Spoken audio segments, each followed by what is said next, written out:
April থেকে শুরু হচ্ছে নিউজিল্যান্ডের বিপক্ষে বাংলাদেশের সিরিজ, আর তার 6 দিন আগেই দল ঘোষণা করেছে বিসিবি। শনিবার দেওয়া এক বিজ্ঞপ্তিতে স্কোয়াড জানানো হয়, পাকিস্তানের বিপক্ষে সর্বশেষ ওয়ানডে সিরিজে যে দল খেলেছিল সে দলই রাখা হয়েছে অপরিবর্তিত।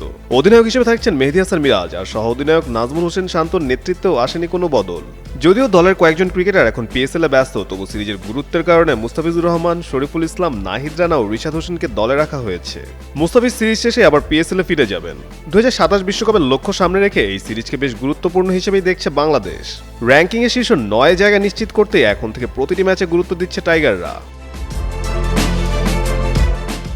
চলুন এক নজরে দেখে নেওয়া যাক প্রথম 2 ওয়ানডের জন্য বাংলাদেশের স্কোয়াড। মেহেদী হাসান মিরাজ, নাজমুল হোসেন শান্ত, সৌম্য সরকার, সাইফ হাসান, তানজিদ হাসান তামিম, তাওহিদ হৃদয়, লিটন কুমার দাস, আফিফ হোসেন ধ্রুব, মাহিদুল ইসলাম অঙ্কন, রিশাদ হোসেন, তানভীর ইসলাম, মুস্তাফিজুর রহমান, তাসকিন আহমেদ, শরীফুল ইসলাম এবং নাহিদ রানা।